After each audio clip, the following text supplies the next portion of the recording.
അവൻ എവിടെയെങ്കിലും പോകുമെന്ന് പറഞ്ഞിരുന്നോ? ഇല്ല. പിന്നെ ആരോടും പറയാതെ അവനോട് പോയി? മോളെ, ഞാൻ പോയി വണ്ടി വല്ലതും കിട്ടുമെന്ന് നോക്കട്ടെ.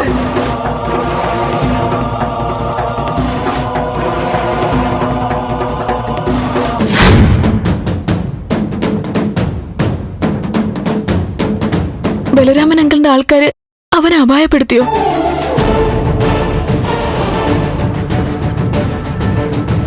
എന്തോ പ്രശ്നമുണ്ടച്ചാ.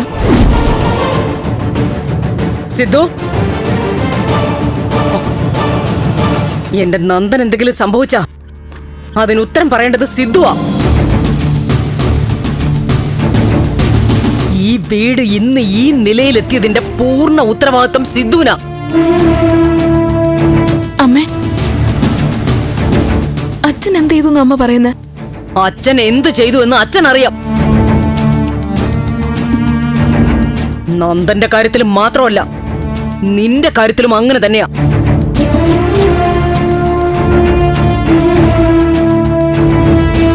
മക്കൾക്ക് നല്ല ബന്ധം കണ്ടെത്താനാ ഓരോ അച്ഛന്മാരും ഓടി നടക്കുന്നത്. ഇവിടെ എവിടെയോ കിടന്നവരെ കൊണ്ട് ബന്ധം സ്ഥാപിക്കാനാ ശ്രമിച്ചത്.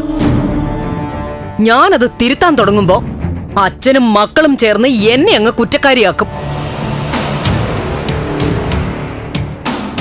സിദ്ധു നയപരമായി പറഞ്ഞിരുന്നെങ്കിൽ ദേവികയ്ക്ക് കാര്യം മനസ്സിലാകുമായിരുന്നു.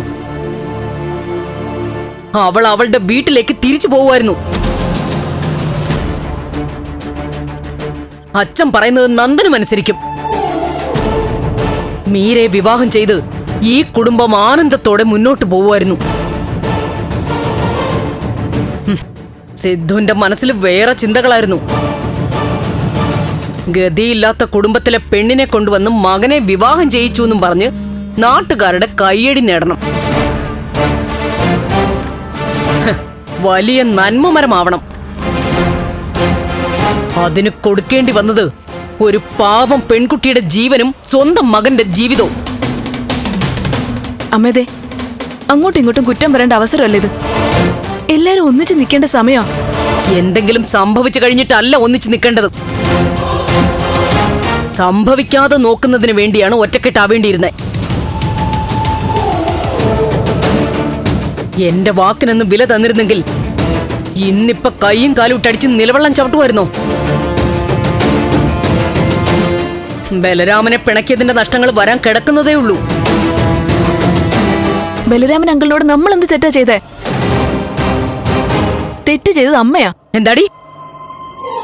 നന്ദൻ ദേവിയെ വിവാഹം കഴിച്ച കാര്യം അമ്മ കൃത്യസമയത്ത് പറയണമായിരുന്നു.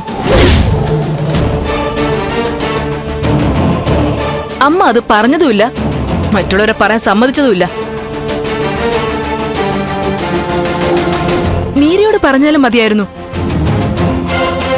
മീര ആത്മഹത്യ ചെയ്യാൻ ശ്രമിച്ചിട്ട് ആ വിവരം ബലരാമൻ അങ്കിളിനോട് പറഞ്ഞോ? അതുമില്ല. അമ്മ അമ്മയുടെ ലക്ഷ്യത്തിനു വേണ്ടി മീരയെ ഉപയോഗിച്ചു. എന്നിട്ടിപ്പോ തെറ്റു മുഴുവൻ മറ്റുള്ളവർക്ക്. മോളെ, മതി. ഉറങ്ങുന്നവരെ ഉണർത്താം. പ്രഭ ഉറക്കം നടിക്കുന്ന ആളാ. എത്ര ശ്രമിച്ചാലും കണ്ണ് തുറക്കില്ല. വിട്ടേരെ. പഴഞ്ചൊല്ലും പറഞ്ഞങ്ങ് ഇരുന്നാ മതി. പലരുടെയും ഉറക്കം പോവാൻ കിടക്കുന്നതേ ഉള്ളൂ.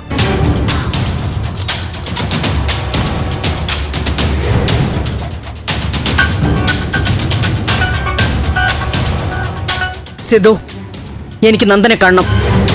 അവനെക്കുറിച്ച് അന്വേഷിക്കണം. അതിനെന്ത് വേണമെന്ന് തീരുമാനിക്കാദ്യം.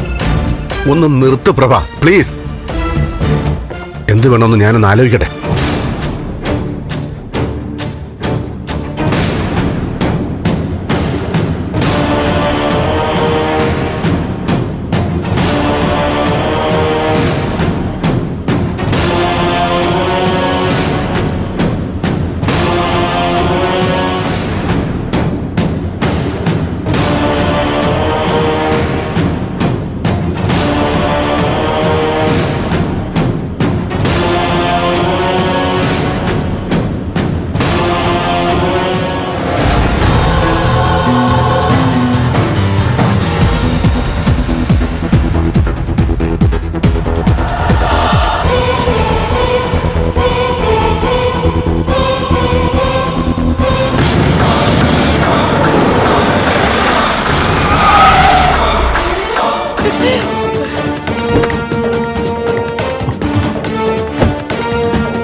സിസ്റ്ററെ സ്ട്രക്ചർ ആ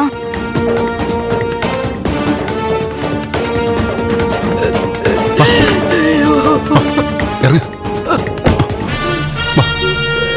വാ പിടിച്ചോ പതുക്കെ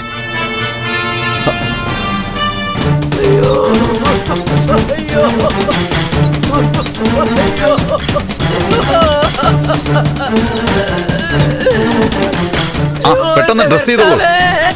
എന്ത് സംഭവിച്ചതാ? ഒരു അപകടത്തിൽ പെട്ടതാ സാറേ. എന്ത് അപകടം? ഒരു തടി വന്ന് തലേ വീണതാ. എന്റെ എസ്തപ്പാനെ ഒന്ന് പെട്ടെന്ന് നോക്കണേ. നിങ്ങളൊന്ന് ബഹളം ഉണ്ടാക്കാതിരിക്കൂ. നോക്കട്ടെ. സാറേ നന്ദിയുണ്ട് സാറേ, നന്ദിയുണ്ട്. കുഴപ്പമില്ല, എനിക്ക് വേറൊരാളെ കാണാനുണ്ട്. ശരിയെന്നാ. കർത്താവേ, എന്റെ കുഞ്ഞിനെ കാത്തോളേ.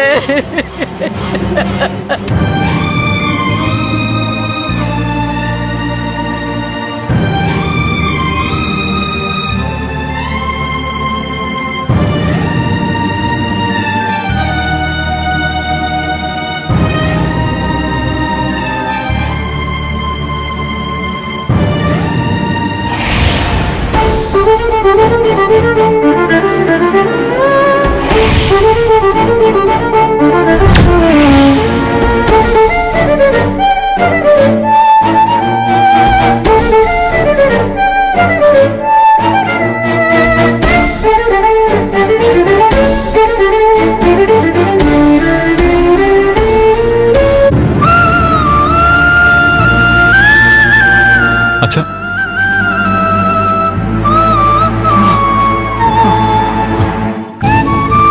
മോനെ മോനെ അച്ഛാ, മോനെ, അച്ഛാ കരയല്ലേ? എന്റെ മോള് എന്ത് ചെയ്യും? നിങ്ങളാരാ? പരിചയമുള്ള ആളാണോ? ആ അതെ. ഇദ്ദേഹത്തിനിപ്പോ എങ്ങനെയുണ്ട് സിസ്റ്റർ? ഇപ്പൊ നല്ല വ്യത്യാസമുണ്ട്. വന്നപ്പോ ഓർമ്മയൊന്നും ഇല്ലായിരുന്നു. അടുത്തുള്ള കുറ്റിക്കാട്ടിൽ നിന്ന് ആളെ കണ്ടേ. പുല്ലുവെട്ടാൻ പോയവരാ കണ്ടത്. ആള് ബോധം കെട്ട് കിടക്കുമായിരുന്നു. എനിക്കൊന്നും അറിയില്ല മോനെ. എനിക്ക് എന്റെ മോളെ കാണണം. അവളെവിടെയാ? ബോധം വന്നത് മുതൽ ഈ ഒരൊറ്റ കാര്യേ പറയുന്നുള്ളൂ. മോനെ, എന്നെ കൊണ്ടുപോയവരായിരിക്കും മോളെയും കൊണ്ടുപോയത്. ആ സാറെന്തായാലും ഇവിടെ ഉണ്ടാവുമല്ലോ. പരിചയമുള്ള ആരെങ്കിലും വരാൻ വേണ്ടി കാത്തിരിക്കുമായിരുന്നു. എന്തായാലും സൂപ്രണ്ടനെ ഒന്ന് കാണണേ. ശരി ശരി.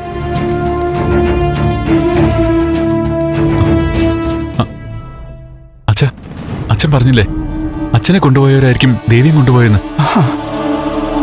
അച്ഛൻ ആരാ കൊണ്ടുപോയത്? അറിയില്ല, ഒന്നും അറിയില്ല. ആകെ ഇരുട്ട്, ഒരു ഇരുട്ട് മാത്രമേ എനിക്ക് ഓർമ്മയുള്ളൂ. എന്റെ മോള് അവളെവിടെ പോയതായിരിക്കും. അച്ഛൻ വിഷമിക്കാതെ. ആർക്കും അറിയില്ലല്ലോ മോളെ കുറിച്ച്. അച്ഛാ വിഷമിക്കാതെ.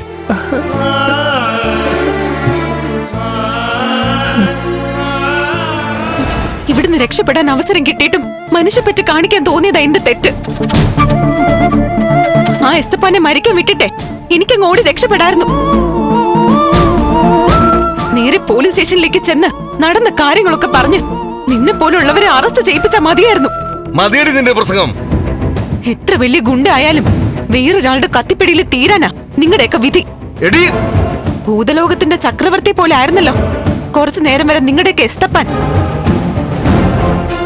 എന്നിട്ട് ഇപ്പോഴോ അടിയും കൊണ്ട് ബോധമില്ലാതെ കിടക്കുന്നു.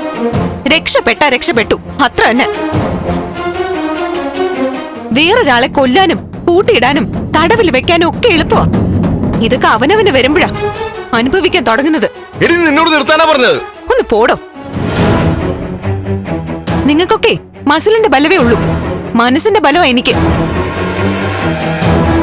അതുകൊണ്ടാ രക്ഷപ്പെട്ടു പോവാൻ തുടങ്ങിയ ഞാൻ വീണ്ടും ഒരു ജീവൻ രക്ഷിക്കാൻ ഇവിടേക്ക് തിരിച്ചു വന്നത്. നോക്കിക്കോ, മറ്റൊരുത്തന്റെ പിച്ചാത്തിപ്പിടിയിൽ തീരാനാ നിങ്ങളുടെയൊക്കെ വിധി. അവൾ എന്തോ ഭ്രാന്ത് പറഞ്ഞേനെ പറഞ്ഞോണ്ടിരിക്കട്ടെ. നീ എവിടെ നടക്ക്, നടക്കണ അങ്ങോട്ട്. എന്ത് ഭ്രാന്ത്? അവർക്ക് നല്ല അടിയുടെ കുറവാ. വിട്ട് കളയടാ.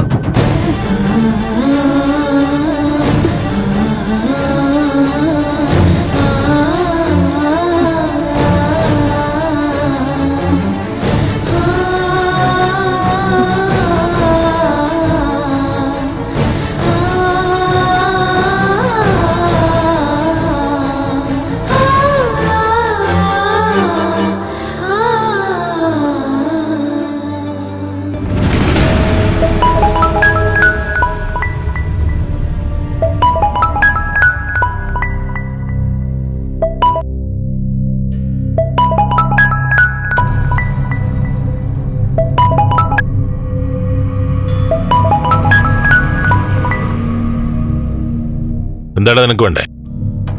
ബലരാമ, നന്ദൻ അങ്ങോട്ട് വന്നിരുന്നോ? വന്നു. എന്റെ മോളുടെ ഭർത്താവല്ലേ? രണ്ടുപേരും കൂടി ഇവിടെ മണിയറയിലുണ്ടടാ. ബലരാമ, കളിക്കാത്ത കാര്യം പറ. നന്ദൻ അവിടെ ഉണ്ടോ? ആ ഉണ്ട്. എന്റെ മടിയിലിരുത്തി പുന്നാരിപ്പിക്കുകയാണ് നിന്റെ മോനെ. ബലരാമ, നന്ദനെ കാണുന്നില്ല. എവിടെ പോയെന്ന് അറിയില്ല. ഓ, അപ്പോ എന്നെ പേടിച്ച് അവനെ ഒളിപ്പിക്കാനുള്ള പരിപാടിയാണല്ലേ? ബലരാമ, അതെ, അതിനുവേണ്ടി തന്നെയാ നിന്റെ ഈ വിളി. നിന്റെ ശബ്ദത്തിൽ ഇപ്പൊ പേടിയുണ്ട്. താൻ എന്തു വേണോ പറഞ്ഞോ, എങ്ങനെ വേണോ വ്യാഖ്യാനിച്ചോ. ഞാൻ എന്തു പറഞ്ഞാലും താൻ വിശ്വസിക്കാൻ പോകുന്നില്ല. പക്ഷെ ബലരാമ, താൻ നന്ദനോട് തന്റെ വൈരാഗ്യം കാണിക്കരുത്. അവൻ എവിടെയാ? അറിയാമെങ്കിൽ ഒന്ന് പറയാം. സിദ്ധു, താൻ ആശാന്റെ നെഞ്ചത്തിന് കയറി അടവ് കാണിക്കല്ലേ. എന്റെ കളരിയിൽ നിന്ന് പഠിച്ചിറങ്ങിയ നിന്റെ ഓരോ ചുവടുകൾ എനിക്ക് പച്ചവെള്ള. ആദ്യം ദേവി എവിടെ ഒളിപ്പിച്ചു, പിന്നെ ഇപ്പൊ നന്ദനെ ഒളിപ്പിച്ചു. എന്നിട്ട് ഒന്നും അറിയാത്ത പോലെ അഭിനയിക്കാ നീ. നന്ദനെ കണ്ടിരുന്നോന്ന് അറിയാമോന്ന്? എടാ നോക്ക്, അവനെ എവിടെ ഒളിപ്പിച്ചാലും ശരി, ഈ ബലരാമൻ അവനെ കണ്ടുപിടിച്ച് പുറത്തു കൊണ്ടുവരും. ആ ദേവികയെ കണ്ടെത്തുന്നതിന്റെ അടുത്ത ദിവസം ആ നന്ദനും എന്റെ കസ്റ്റഡിയില. നിനക്കറിയാലോ ശത്രുക്കളെ ഞാൻ എങ്ങനെയാ വെട്ടി നിരത്തുന്നെന്ന്. എന്റെ കുഞ്ഞിന്റെ ജീവനെടുത്തവരോടാ എനിക്കിപ്പോ പക. അത് നീ ഊഹിക്കുന്നതിലും വളരെ മുകളിലാടാ. ബലരാമ, ഞാൻ വിഷമിക്കുന്നത് താൻ എനിക്കെതിരെ എന്തെങ്കിലും പ്രവർത്തിക്കുന്നു പേടിച്ചിട്ടൊന്നുമല്ല. തന്നെ പോലൊരു സുഹൃത്തിനെ എനിക്ക് നഷ്ടപ്പെട്ടു എന്നോർത്താ. നിർത്തണം നിന്റെ അഭിനയം. ചോക അഭിനയിച്ച് രക്ഷപ്പെട്ടു പോവാന്നാണോ? നിന്നെ നീയാക്കിയത് ഈ ഞാനാടാ. ഉച്ചയിൽ വെച്ച കൈകൊണ്ട് തന്നെ ഉദകക്രിയ നടത്തും ഞാൻ. ഏതായാലും ചന്ദ്രോത്തുകാരൊരു കാര്യം ചെയ്തോ, അവസാന ആഗ്രഹങ്ങളൊക്കെ അങ്ങ് നടത്തിക്കോ.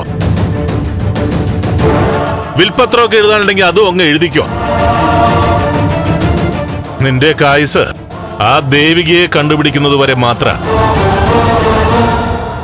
അതുവരെ നീയൊക്കെ ജീവിക്കൂ.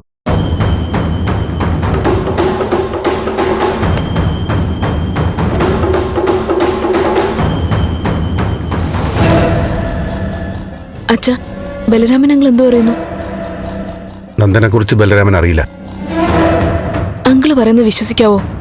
നമുക്കെതിരെ എന്തും ചെയ്യാൻ തയ്യാറായിട്ടിരിക്കുമല്ലേ? അനുഭവിക്കാം.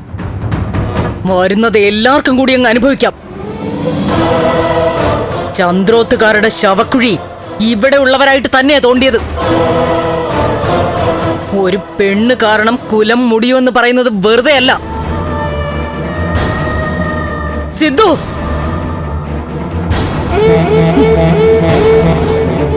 തീരാൻ പോവാ.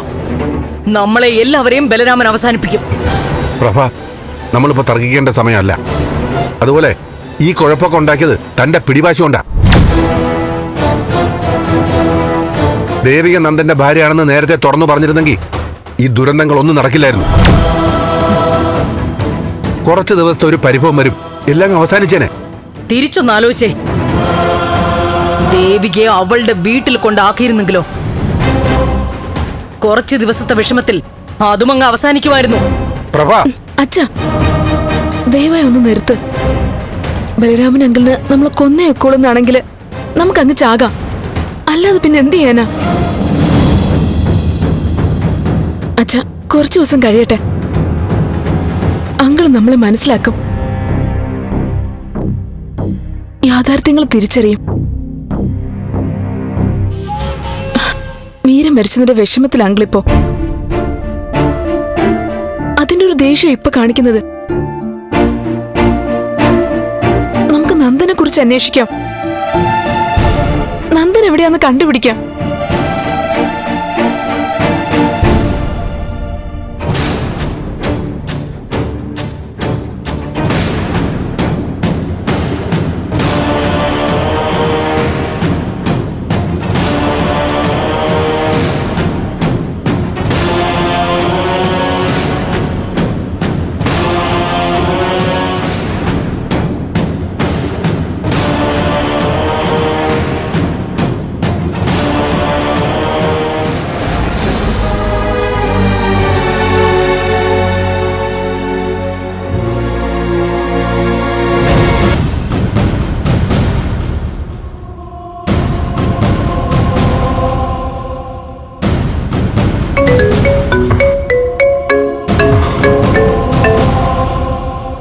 എടാ നന്ദ. ഹലോ അച്ഛാ, ഞാനാ. നീ ഇത് എവിടെയായിരുന്നടാ? എന്നെ വിളിച്ചിട്ടും കിട്ടിയില്ല. എവിടെയാണെന്ന് ഒരു അറിവുമില്ല. നീ ഇത് എങ്ങോട്ടാ പോയത്? അച്ഛാ, ഞാനിവിടെ ഫോണിൽ റേഞ്ച് കിട്ടുന്നില്ലായിരുന്നു പലപ്പോഴും. നിന്നെ കാണാത്തോണ്ട് ബലരാമനെ സംശയിച്ച് വിളിച്ചു. സോറി അച്ഛാ. സംഭവിച്ച കാര്യങ്ങളൊക്കെ ഞാൻ നേരിട്ട് കാണുമ്പോൾ പറയാം. നന്ദ, നീ എന്തൊക്കെയായി ചെയ്തു കൂട്ടുന്നേ? നീ എവിടെ പോകുന്നെന്ന് എന്നോടൊന്ന് പറഞ്ഞിട്ട് പോക്കൂടെ? അച്ഛാ, ഞാൻ ദേവിയുടെ അച്ഛൻ്റെ അടുത്താ. എവിടെ? രാമപുരം ആശുപത്രിയിലാ. ഇവിടെ ദേവിയുടെ അച്ഛനെ അഡ്മിറ്റ് ചെയ്തിരിക്കുക. എന്തു പറ്റിയതാ? എങ്ങനെ ആളെ കണ്ടെത്തിയത്? നീ എങ്ങനെ അറിഞ്ഞത്? ഒന്ന് വിശദമായിട്ട് പറ. അച്ഛൻ്റെ ഫോണിലേക്ക് വന്നൊരു കോൾ അറ്റൻഡ് ചെയ്തപ്പോഴാണ് ഞാൻ വിവരം അറിയുന്നത്. ഒരു പോലീസുകാരനെ വിളിച്ചത്. അച്ഛനെ അറിയിച്ച എന്നെ വിടില്ലെന്നറിയാവുന്നോണ്ടാ ഞാനിങ്ങി പോന്നേ. ദേവിക അവിടെ ഉണ്ടോ? ഇല്ലച്ചാ, അവളെ കുറിച്ചൊന്നും അറിയില്ല. അയാള് മാധവൻ എന്താ പറയുന്നത്? എന്താ സംഭവിച്ചത്?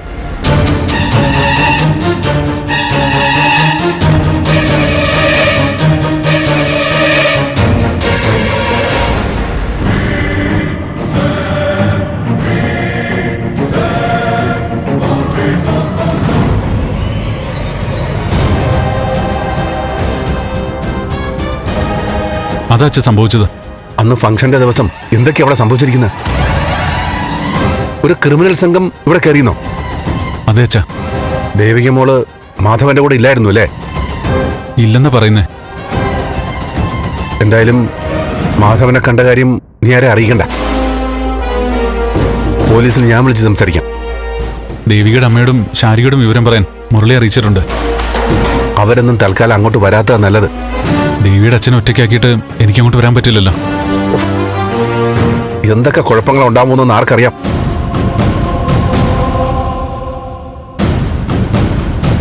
അച്ഛനിങ്ങനെ ടെൻഷൻ ആവണ്ട.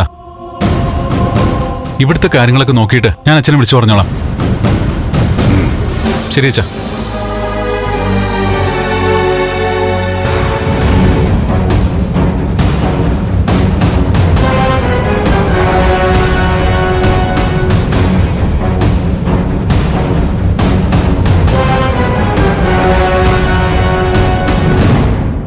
സിദ്ധു, നന്ദനെയല്ലേ വിളിച്ചത്? സിദ്ധു, ഞാൻ ചോദിച്ചത് കേട്ടില്ലേ? നന്ദനുമായിട്ടല്ലേ ഇപ്പൊ സംസാരിച്ചത്? എന്നെ ഒന്ന് വെറുതെ വിടു പ്രഭ. വെറുതെ വിടില്ല. മീരയുടെ മരണത്തിന് ഉത്തരവാദിയായ ആരെയും വെറുതെ വിടില്ല. കുറ്റം ചെയ്തവരെയും കൂട്ടുനിന്നവരെയും കുറ്റക്കാരെ സംരക്ഷിക്കുന്നവരെയും ആരെയും വിടില്ല. ഇപ്പൊ സംസാരിച്ചത് നന്ദനോടാണെന്ന് എനിക്ക് വ്യക്തമായിട്ട് അറിയാം. അത് ചോദിച്ചപ്പോ ഉത്തരം പറയാതിരിക്കാൻ വേണ്ടി ഒരു അഭിനയം. എന്നെ അങ്ങ് വെറുതെ വിടാൻ. സിദ്ധു, ഈ വീട്ടിലന്ന് എന്തൊക്കെയാ നടന്നതെന്നും ആരൊക്കെയാ അതിന്റെ പിന്നിലെന്നും സിദ്ധുവിന് വ്യക്തമായിട്ട് അറിയാം അല്ലേ? അറിയില്ലേ? എന്റെ മുഖത്ത് നോക്കി പറ. ദേവികയല്ലേ മീരെ കൊന്നത്? എന്നിട്ട് അവളെ രക്ഷിക്കാനും ശ്രദ്ധ മാറ്റാനുമായിട്ട് ഒരു തന്ത്രം കൊണ്ടുവന്നു. നന്ദനാണത് ചെയ്തതെന്നും നന്ദൻ കുറ്റമേറ്റു എന്നൊക്കെ ഒരു വഴിതിരിച്ചുവിടൽ. ഇപ്പൊ എന്തായി? ബലരാമൻ ഈ വീട് ഇടിച്ചു നിർത്തും. നോക്കിക്കോ. നിരത്തട്ടെ. ബലരാമനോ ശ്രീകൃഷ്ണനോ ആരെന്ത് വേണോ ചെയ്യട്ടെ. വീടിടിച്ച് നിരത്തുകയോ കുളം തോണ്ടുകയോ എന്ത് വേണോ ചെയ്തോട്ടെ. എങ്ങനെയെങ്കിലും എല്ലാം ഒന്ന് ശരിയാക്കാൻ നോക്കുമ്പോ മനുഷ്യനെ കൊല്ലാക്കൊല ചെയ്യാനായിട്ട് വരരുത്. മനസ്സാ വാച അറിയാത്ത കാര്യങ്ങൾ തലയെ കെട്ടിവെച്ച് 100 ചോദ്യങ്ങളും. ഒന്നിനും ഉത്തരം പറയാൻ മനസ്സില്ല.